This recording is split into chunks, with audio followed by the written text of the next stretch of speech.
Welcome to this video on Math OED 1, Chapter 3, Section 2, Solving Proportions. Throughout this series of videos, we will learn how to determine if a proportion is true or false, solve proportions for an unknown, and then we will learn how to solve application word problems and unit conversion problems using proportions. So the first question that I want you to answer is, what is a proportion? So I would encourage you to pause this video, maybe do a Google search, maybe just write like little brainstorm thoughts and ideas of where have you heard the word proportion in real life. Studies show that if you can connect existing knowledge to new knowledge, you're much more likely to retain it. So write down here what you know about a proportion or what a proportion is. Okay? So generally speaking, in mathematics, a proportion looks like this. Okay?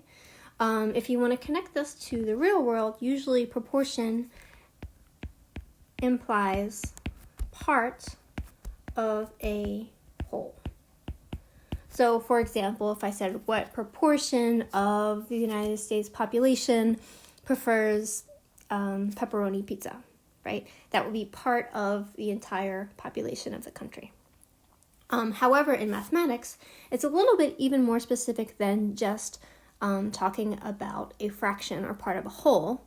When we're talking about proportions specifically in this section, we need one fraction equal to another fraction.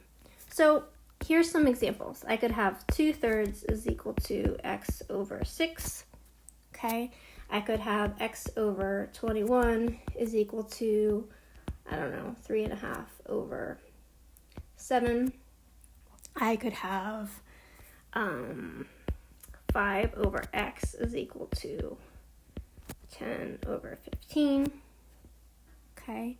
And I could also have 5, 6 is equal to 10 over x. So what I kind of want you to see here is that our variable can land in any of these four positions. Okay, and technically I don't have to have any variable at all. I could have something that looks like, 2/3 is equal to 4/6. That would also be a proportion. So let me give you some counterexamples of expressions or equations that are not proportions.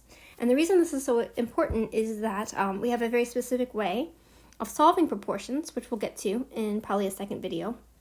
But you can only use that method if you actually have a proportion. So, for example, let's say I had 2/3 plus 1 over x is equal to 4/10.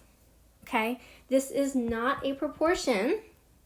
Okay, so again, when we solve proportions, we're going to learn that we use cross multiplication. We cross multiply.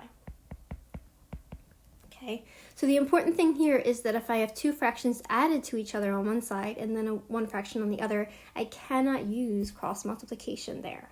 Okay, so be really careful about making sure you have exactly one fraction or one ratio on one side of the proportion and a single fraction on the other side. Then and only then will we be able to use the magic of cross multiplication to solve these. Okay, so the next thing we need to do before we get into cross multiplying and solving proportions is to figure out if we have something, for example, that looks like this, how can we tell if a proportion is true or false? And it turns out what we're going to do is we are in fact going to cross multiply, and then we're going to test the truth value of that statement that results. So let's do an example and see if we can figure this out. So it says, is 5/6 equal to 15/18? Is that true? Okay, so again, we want to cross multiply here. So we're going to have 5 times 18. By the way, one good idea is if you use different colors, you could do 5 over 18, you could do that in one color, and then maybe we'll do blue over here. Then you could say is equal to 6 times 15. And then that would kind of help you keep track of which numbers came from where. Okay, so we have 90 is equal to 90. So literally just type in 5 times 18 into your calculator, you'll get 90. Type in 6 times 15 in your calculator, you get 90. Okay? Hopefully you agree that 90 is equal to 90. So the final answer for this question is yes, this is a true statement. Let's do another example. Is 1.2 over 7 equals to 0.9 over 5? Is this a true statement? So again, I'm going to cross multiply. So I'm going to have 1.2 times 5, and we'll use a different color here. Is that equal to 7 times 0.9? So let's see, what do we have here? So this looks like if we type in our calculator, that gives us 6. And this is going to give us 6.3.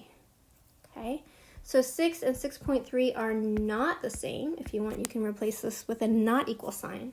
So our final answer here is no. So stay tuned for the next video where we actually start solving proportions.